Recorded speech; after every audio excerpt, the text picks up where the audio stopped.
Shri B Reji, ഒരാഴ്ചയിലേറെയായി തുടർച്ചയായി അന്തരീക്ഷത്തിൽ നിൽക്കുന്ന ഒന്നാണ് KPCCക്ക് പുതിയ അധ്യക്ഷൻ ഉണ്ടാകുമെന്ന്. അതുമായി ബന്ധപ്പെട്ട് ഡൽഹിയിൽ തിരക്കിട്ട ചർച്ചകൾ നടന്നു. KPCC അധ്യക്ഷനെ തന്നെ ഹൈക്കമാൻഡ് ഡൽഹിക്ക് വിളിപ്പിച്ചു.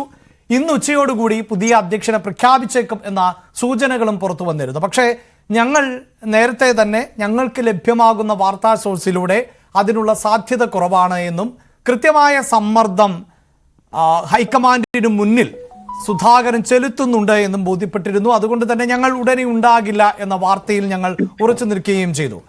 ഇപ്പോഴിതാ ആ വാർത്ത സ്ഥിരീകരിക്കുന്ന തരത്തിലേക്ക് എത്തുന്നുണ്ട്. യഥാർത്ഥത്തിൽ ഹൈക്കമാൻഡ് വെട്ടിലായിരിക്കുകയാണോ? അങ്ങനെ ഒരു വെട്ടിലാകുന്ന പ്രശ്നമൊന്നും ഇവിടെ ഉദിക്കുന്നില്ലല്ലോ. 140 വർഷത്തെ ചരിത്രമുള്ള ഒരു വലിയ ജനാധിപത്യ പാർട്ടിയാണ് ഇന്റർനാഷണൽ കോൺഗ്രസ്. അതിന്റെ ചരിത്രം പരിശോധിച്ചാൽ എത്രയോ പ്രസിഡന്റുമാർ മാറി മാറി വന്നിട്ടുണ്ട്.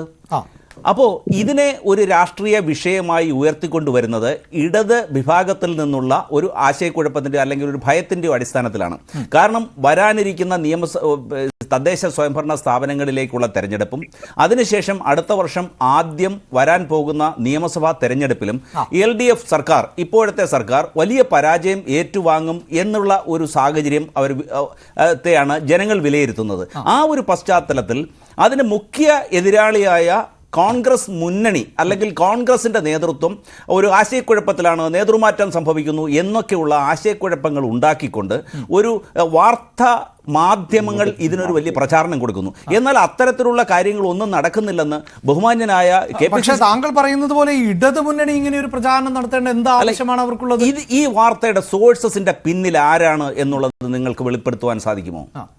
ഇത് ഇന്നലെ അദ്ദേഹം നടത്തിയ ഈ വാർത്തയുടെ സോഴ്സ് എന്തുമാകട്ടെ, ഡൽഹിക്ക് വിളിപ്പിച്ചത് എത്രയോ നേതാക്കളെയാണ്. KPCC അധ്യക്ഷനെ ഡൽഹിക്ക് വിളിപ്പിക്കുന്നു. KC വേണുഗോപാൽ പിന്നെ സംഘടനാകാര്യ ചുമതലയുള്ള ആളാണ്, അതുകൊണ്ട് ഡൽഹിയിൽ തന്നെയാണ് കേന്ദ്രീകരിക്കുന്നത്. VD സതീശനെ അടക്കം ഡൽഹിയിലേക്ക് വിളിപ്പിക്കുന്നു. അപ്പോൾ സ്വാഭാവികമായും അതിനുശേഷം K സുധാകരന്റെ ഭാഗത്ത് നിന്ന് വരുന്ന പ്രതികരണങ്ങളുണ്ട്. എന്തിനാണ് ഈ ആന്റണിയുടെ അനുയായികൾ വാദ്യമേളങ്ങളൊക്കെയായി കാത്തിരുന്നത്? എന്തിനാണ് ഇത്തരത്തിൽ, അതായത് ഉമ്മൻചാണ്ടിയുടെ കല്ലറയിൽ നിന്ന് തന്നെ ഒരു യാത്ര ആരംഭിക്കാം, അതായത് ഈ പുതിയ അധ്യക്ഷനായി ചുമതലയേൽക്കുമ്പോഴുള്ള യാത്ര ആരംഭിക്കാമെന്ന ഒരുക്കങ്ങൾ നടത്തിയത്? ഇതൊക്കെ ഊഹങ്ങളല്ലേ. ഇന്നലെ ബഹുമാന്യനായ KPCCയുടെ പ്രസിഡന്റ് അദ്ദേഹം പറയുന്നത് പാർട്ടിക്ക് മാനക്കേട് ഉണ്ടാക്കിയിട്ട് ഞാൻ ഒരു രാഷ്ട്രീയ പ്രവർത്തനം നടത്തില്ല, പാർട്ടി പറഞ്ഞാൽ അനുസരിക്കും എന്തും. ഇതാണ് അദ്ദേഹത്തിൻ്റെ, അതായത് കോൺഗ്രസിന് 2021 കോൺഗ്രസിൻ്റെ നേതൃത്വത്തിലേക്ക് വന്ന അദ്ദേഹം കോൺഗ്രസ് പ്രസ്ഥാനത്തെ സമൂലമായിട്ടുള്ള ഒരു അടിത്തറ ഉറപ്പാക്കുകയും അതിൻ്റെ സംഘടനാ സംവിധാനം ശക്തിപ്പെടുത്തുകയും ചെയ്ത അദ്ദേഹമാണ്. പക്ഷേ പിന്നെ കോൺഗ്രസിനെ സംബന്ധിച്ച് ഇതിൻ്റെ ഭരണഘടന, ഇത് ഈ മാർക്സിസ്റ്റ് കമ്മ്യൂണിസ്റ്റ് പാർട്ടിയും കോൺഗ്രസും തമ്മിലുള്ള ഏറ്റവും പ്രധാനപ്പെട്ട ഒരു വ്യത്യാസം, അത് കൃത്യമായി 3 വർഷം കഴിയുമ്പോൾ അവർക്ക് ഒരു സംസ്ഥാന സമ്മേളനം നടത്തി അതിൻ്റെ നേതാക്കളെ തെരഞ്ഞെടുക്കുന്ന കൃത്യമായ ഒരു സംവിധാനമുണ്ട്. എന്നാൽ കോൺഗ്രസിനെ സംബന്ധിച്ച് അത്തരത്തിലുള്ള സംവിധാനമില്ല. പക്ഷേ 1933 വരെ അത് ഉണ്ടായിരിക്കുകയും അതിനുശേഷം ഒരു ടേം നിശ്ചയിക്കുകയും ചെയ്തിട്ടില്ലാത്ത സാഹചര്യത്തിലാണ് ഇത്തരത്തിലുള്ള ഒരു നേതൃമാറ്റ വിഷയം ഇങ്ങനെ അടിക്കടി വരുന്നത്. നോക്കൂ, കേരളത്തിലെ KPCCയെ സംബന്ധിച്ച് 2 പേരാണ് 4 വർഷത്തിൽ കൂടുതൽ ഇരുന്നിട്ടുള്ള ഒരു ചരിത്രം നമ്മൾ പരിശോധിച്ചാൽ കിട്ടുന്നത്. ഒന്ന് AK ആന്റണി, അദ്ദേഹം 10 വർഷത്തോളം KPCCയുടെ നേതൃത്വത്തിൽ ഇരുന്നു. അതുപോലെ രമേശ് ചെന്നിത്തല 9 വർഷം. ബാക്കിയുള്ളവരൊക്കെ തന്നെ ഏതാണ്ട് 4 വർഷം 3 വർഷം അങ്ങനെയുള്ള ഒരു പീരീഡിലാണ് ഇരുന്നിട്ടുള്ളത്. ശ്രീ റജി, ഇവിടെ ഇത് KPCC അധ്യക്ഷന്റെ കാലയളവ് സംബന്ധിച്ച് ആർക്കും വലിയ ആശയക്കുഴപ്പങ്ങളൊന്നുമില്ല. നിലവിൽ KPCC അധ്യക്ഷനെ അയോഗ്യത എന്നത് അദ്ദേഹത്തിന് ആരോഗ്യ പ്രശ്നങ്ങളുണ്ട് എന്ന നിലയിലാണ് പുറത്തു പറയുന്നത്. എങ്കിൽ പോലും ജാതി സമവാക്യങ്ങളടക്കം പരിഗണിച്ചുകൊണ്ടുള്ള ഒരു മാറ്റം എന്നുള്ളതാണ് മനസ്സിലാക്കാൻ സാധിക്കുന്നത്. പക്ഷേ താങ്കൾ പറയുന്ന ഈ ക്ലെയിമുകൾ, അതായത് ഇത് മാധ്യമ സൃഷ്ടിയാണ്, അതാണ് KC വേണുഗോപാലും പറഞ്ഞത്, ഇടത് സൃഷ്ടിയാണ്, അതൊക്കെ നിലനിൽക്കുമായിരുന്നു. എപ്പോൾ വരെ? രാഹുൽ മാങ്കൂട്ടത്തിൽ എന്നൊരാൾ ഇന്ന് വാർത്താ സമ്മേളനം നടത്തിയില്ലെങ്കിൽ താങ്കളുടെ ക്ലെയിമിനെ എനിക്കും എതിർക്കാനില്ല. പക്ഷെ രാഹുൽ മാങ്കൂട്ടത്തിൽ വാർത്താ സമ്മേളനം നടത്തി പറഞ്ഞത് എന്താണ്? ഹൈക്കമാൻഡിന് കൃത്യമായി തീരുമാനങ്ങൾ എടുത്തിട്ടുണ്ട്, ആ തീരുമാനത്തെക്കുറിച്ച് ബോധ്യമുണ്ട്, ആ തീരുമാനം പറഞ്ഞ് സാധാരണക്കാരായ അണികളുടെ ആത്മവിശ്വാസം കെടുത്തരുത് എന്നാണ്. അപ്പോൾ ഇതെങ്ങനെ മാധ്യമ വാർത്തയാകും? എങ്ങനെ ഇടതുപക്ഷം പടച്ചുവിട്ട ഒന്നായി മാറും? 2021 ഈ കെ സുധാകരൻ KPCCയുടെ നേതൃത്വത്തിലേക്ക് വരുന്നത് ആ തെരഞ്ഞെടുപ്പിലെ ഉണ്ടായ പരാജയത്തിന്റെ പശ്ചാത്തലത്തിലാണ് എന്ന് നമുക്കറിയാം.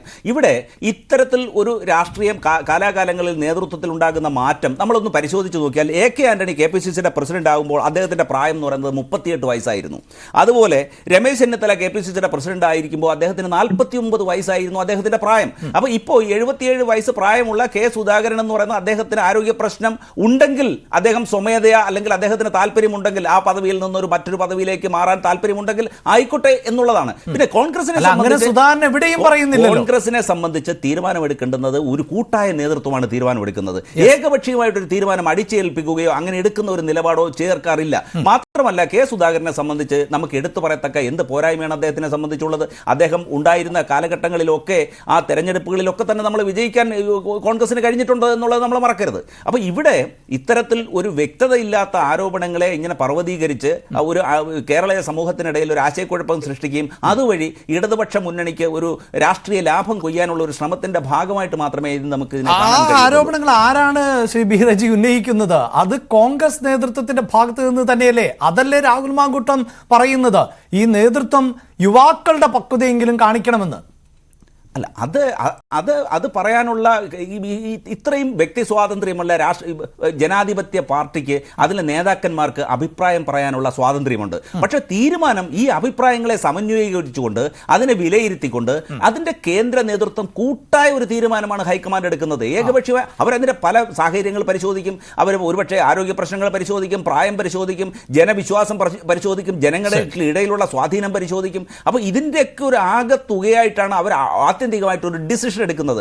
ഊഹാപോഹങ്ങൾ പലതും രാഷ്ട്രീയ ലാഭത്തിന് വേണ്ടി പല കോണുകളിൽ നിന്ന് വരും. അതിനെ കോൺഗ്രസ് രാഷ്ട്രീയത്തിലുള്ളവരായാലും ശരി, ബഹുജനങ്ങളായാലും ശരി, അതിനെ ആ രീതിയിൽ മാത്രമാണ് കാണുന്നത് എന്നുള്ളതാണ് എനിക്ക് പറയാനുള്ളത്. ശ്രീകുമാർ മനയിൽ കൂടി ചേരുന്നുണ്ട്.